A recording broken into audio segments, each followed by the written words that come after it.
Assalamualaikum warahmatullahi wabarakatuh. Perkenalkan, nama saya Fatma Alkasalam.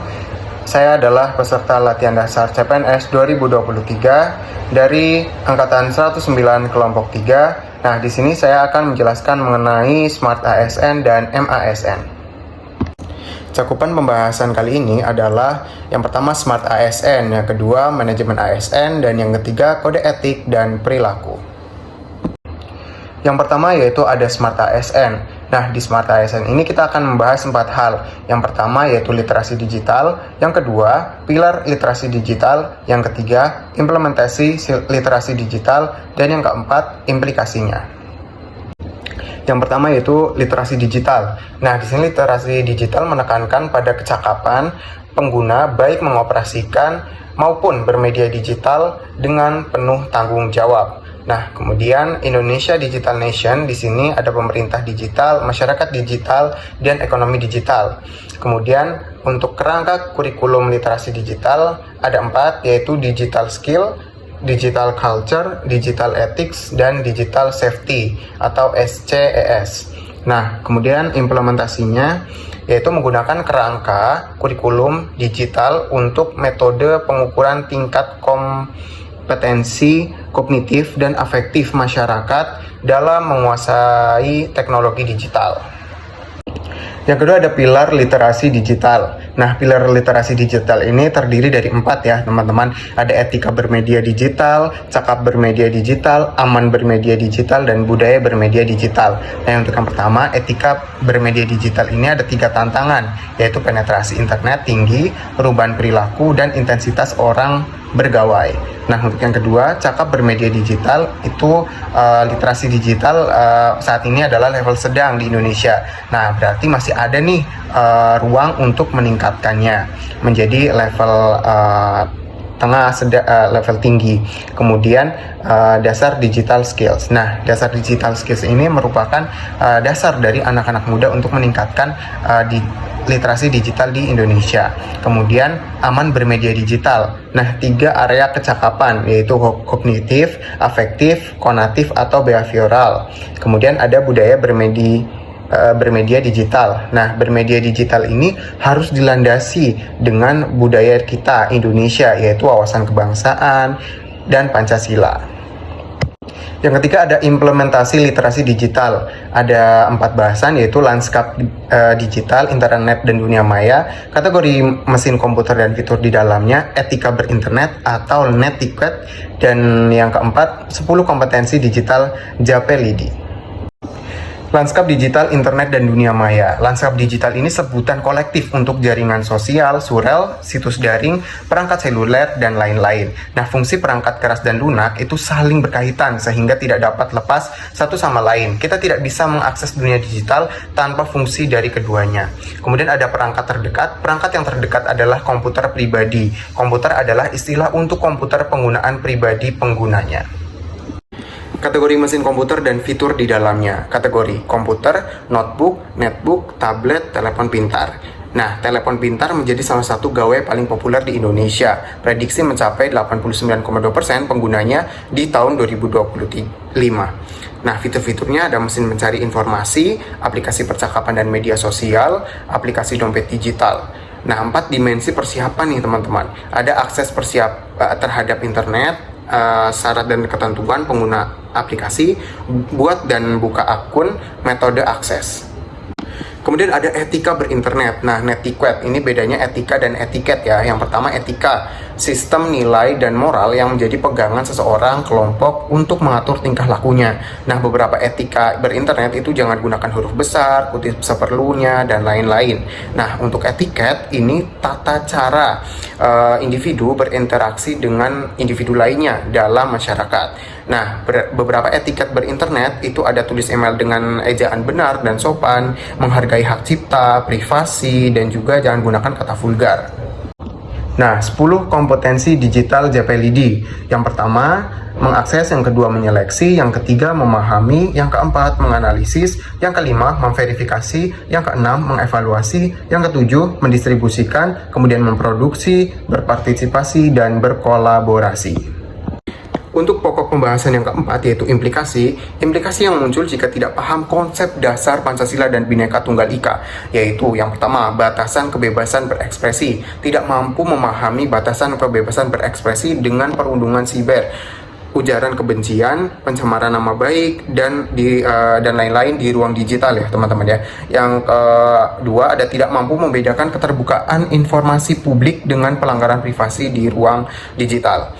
Yang ketiga, tidak mampu membedakan antara misinformasi, disinformasi, dan malinformasi. Nah, kita udah masuk ke pembahasan materi yang kedua yaitu manajemen ASN atau MASN. Untuk bahasanya ada 4 poin yaitu kedudukan dan peran, hak dan kewajiban. Yang kedua, kode etik dan kode perilaku ASN. Yang ketiga, sistem merit. Dan yang keempat, mekanisme pengelolaan ASN. Kita masuk ke pokok bahasan pertama yaitu kedudukan dan peran ASN, hak dan kewajiban ASN. Untuk kedudukan, pegawai ASN ini berkedudukan sebagai aparatur negara yang menjalankan kebijakan yang ditetapkan oleh pimpinan instansi pemerintah serta harus bebas dari pengaruh intervensi semua golongan dan parpol. Perannya yaitu fungsi dan tugas pelaksana kebijakan publik, pelayan publik, perekat dan pemersatu bangsa. Untuk hak-haknya yaitu gaji, tunjangan, perlindungan, pengembangan kompetensi, jaminan pensiun dan hari tua, dan cuti. Namun ingat ya teman-teman, P3K tidak mendapatkan jaminan pensiun dan hari tua. Untuk kewajibannya ada setia dan taat pada Pancasila, UUD 45, Persatuan dan Kesatuan, melaksanakan kebijakan, taat pada peraturan perundang-undangan, melaksanakan tugas dengan baik, integritas dan teladan, rahasia jabatan harus disimpan dengan baik-baik ya teman. Nah, seluruh wilayah NKRI, ini artinya kita mau ditempatkan di seluruh wilayah NKRI. Kemudian kita masuk ke kode etik dan kode perilaku ASN. Ini ada 2 bagian, yang ini bagian pertama, berikut merupakan ureanya. Nah, poin pertama itu melaksanakan tugas dengan jujur, bertanggung jawab, dan berintegritas tinggi. Untuk poin kedua, melaksanakan tugasnya dengan cermat dan disiplin. Yang ketiga, melayani dengan sikap hormat, sopan, dan tanpa tekanan. Untuk yang keempat, melaksanakan tugasnya sesuai dengan ketentuan peraturan perundang-undangan. Yang kelima, melaksanakan tugas sesuai dengan perintah atasan berwenang sejauh tidak bertentangan ya dengan undang-undang dan etika. Untuk yang keenam, menjaga kerahasiaan yang menyangkut kebijakan negara. Untuk bagian yang kedua ada poin 7, menggunakan kekayaan dan barang milik negara secara bertanggung jawab, efektif, dan efisien. Untuk poin 8, menjaga agar tidak terjadi konflik kepentingan dalam melaksanakan tugasnya. Untuk poin 9, memberikan informasi secara benar dan tidak menyesatkan pihak lain yang memerlukan informasi tersebut. Nah, untuk yang ke-10, tidak menyalahgunakan informasi intern negara, tugas, status, kekuasaan dan jabatannya untuk pribadi, untuk kepentingan pribadi. Nah, poin 11 memegang teguh nilai dasar ASN dan selalu menjaga reputasi dan integritas ASN. Poin 12 yaitu melaksanakan ketentuan peraturan perundang-undangan mengenai disiplin pegawai ASN. Yang berikutnya adalah sistem merit. Nah, sistem merit ini dilatar belakangi oleh salah satunya yaitu struktur kepegawaian, yaitu kualitas, kuantitas, dan distribusi yang belum ideal. Nah, kemudian pengertian dari sistem merit ini apa sih? Yaitu kebijakan dan manajemen ASN yang berdasarkan pada kualifikasi, kompetensi, dan kinerja secara adil dan wajar dengan tanpa membedakan latar belakang. Kemudian manfaat bagi organisasi dan manfaat bagi pegawainya itu apa sih? Nah, manfaat bagi organisasi itu mendukung keberadaan penerapan prinsip akuntabilitas, dapat mengarahkan SDM untuk bertanggung jawab terhadap tusi, dan instansi pemerintah ini mendapatkan pegawai yang tepat dan integritas. Kemudian manfaat bagi pegawai itu menjamin keadilan dan ruang keterbukaan dalam perjalanan karir seorang pegawai, kemudian memiliki kesempatan yang sama untuk meningkatkan kualitas diri. Nah, bahasan yang keempat yaitu mekanisme pengelolaan ASN. Nah, ini di bagian 1. Nanti ada bagian 2, yang pertama ini bagian 1. Untuk yang biru ini untuk PNS ya teman-teman. Untuk yang orange ini ada untuk P3K. Untuk yang PNS itu penyusunan dan penetapan kebutuhan, pengadaan, pangkat dan jabatan, pengembangan karir dan pola karir, promosi, mutasi, kemudian untuk yang P3K itu ada penetapan kebutuhan, pengadaan, penilaian kinerja, penggajian dan pengembangan kompetensi, pemberian penghargaan, dan disiplin.